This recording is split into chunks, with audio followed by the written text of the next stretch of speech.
In this video, we're going to look at the concepts of separating metals from metal oxides.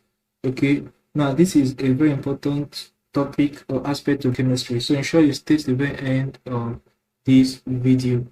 Okay, now having known that, let's go into the details of the video. We're looking at separating metals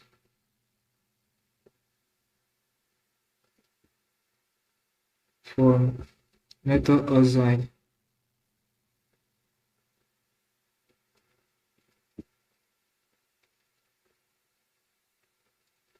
Okay, so we're looking at this concept, separating metals from metal oxide. Now note that a reaction that separates a metal from its oxide is called a reduction reaction, whereas a reaction that forms a metal oxide from oxygen and a metal is called an oxidation reaction. Okay, so take note of this. Now note again that metals often have to be separated from their oxides.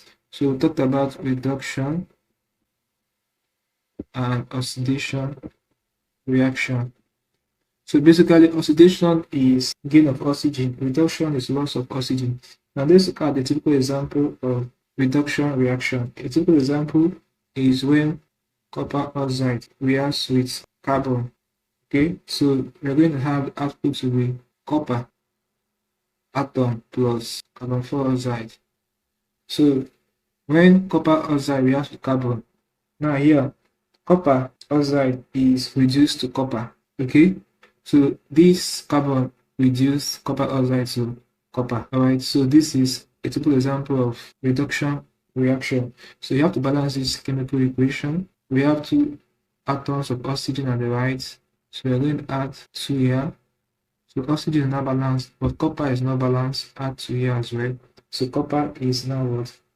Balanced. So this will be the chemical reaction for this. Now let's look at an example of oxidation reaction. Oxidation reaction, we have, for instance, magnesium reacts with oxygen. We're going to have magnesium oxide. Okay, so here magnesium is oxidized to make magnesium what? Oxide. Let's balance this chemical equation. We have to add 2 here. Oxygen is not 2, oxygen is now what? 2. Magnesium is 2 at the right, magnesium is 1 at the left, so we're going to add 2 here. So magnesium is now what?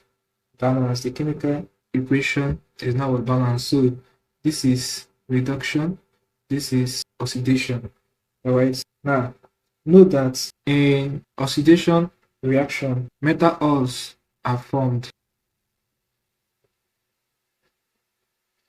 Metal ore is formed. Okay, for instance, magnesium oxide is the ore, whereas in reduction reaction, metals are extracted. Okay, so a metal is extracted in reduction reaction, just like here, copper got extracted from this ore, copper oxide. Okay, and this ore is a type of rock that contains metal compounds. Alright, so take note of this. In formation of metal ore, that's where you will see oxidation reaction, whereas in extraction of metal, that's where you will see reduction reaction. Okay, now having known this, let's look at situations in which metals can be extracted by reduction with carbon. Let's write this. Okay, now in situations in which metals can be extracted by reduction with carbon, I want to explain an important concept here. Let's outline the reactivity series of metals again. Let's say we have them to be potassium, we have sodium, we have lithium, we have our calcium, we have our magnesium. Okay, we have our carbon, we have our zinc, we have our iron, we also have our copper. Alright, now note that in this reactivity series of metals, metals higher than carbon in the reactivity series have to be extracted using electrolysis. So from here, magnesium to potassium, they can be extracted using electrolysis. Alright, we will soon get to the concept of electrolysis as we progress in these chemistry revision videos. Okay, Whereas metals below carbon in the reactivity series can be extracted by reduction using carbon. Alright, so for instance, metal from zinc to copper, so they are below carbon in the reactivity series of metals. So this can be extracted using reduction reaction.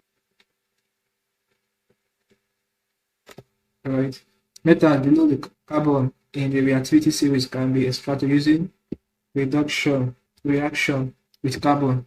Reduction with carbon.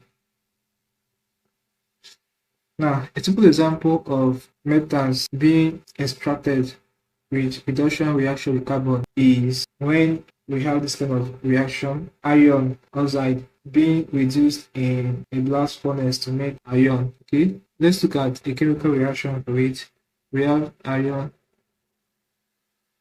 3 oxide reacts with carbon. So we have the output to be iron plus carbon 4 oxide. Okay, now we need to balance this chemical equation. Very important, guys. To balance this, we have for iron, we have 2 atoms of iron at the left, we have 1 at the right. So if we add 2 here, iron will now be balanced. Let's balance oxygen. Oxygen, we have it 3 at the left, 2 at the right. So to balance oxygen, we are going to add, let's say we add 2 here, or we add 3 here. Oxygen now 6 at the right. So balance that of oxygen here at the left, we add 2. So oxygen is now 6 at the left as well. Okay, now you see that iron is no longer balanced. We have 4 iron at the left, we have 2 at the right. So these 2 now change to 4. Okay, now iron is now balanced and oxygen is also balanced. What of carbon? Our carbon, we have 1 atom of carbon at the left, we have 3 atoms of carbon at the right. So to balance our carbon, I'm going to add 3 here.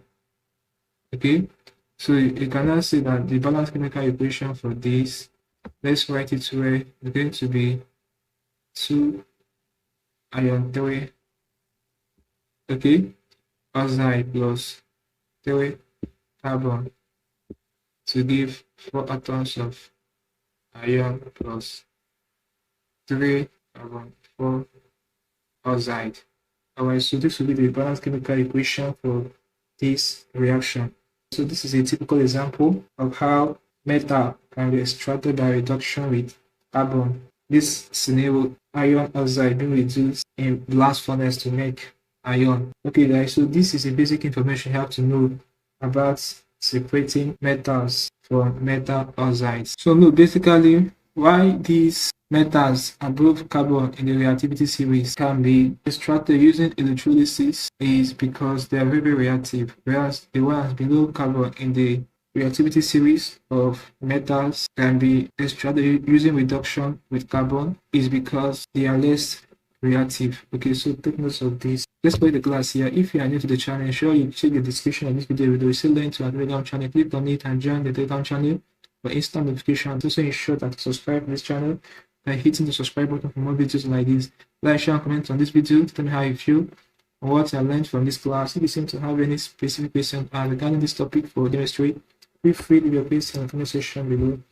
I'll be sure to give you a response. Now, click on the end screen above and I will see you in the next video. Thanks for watching.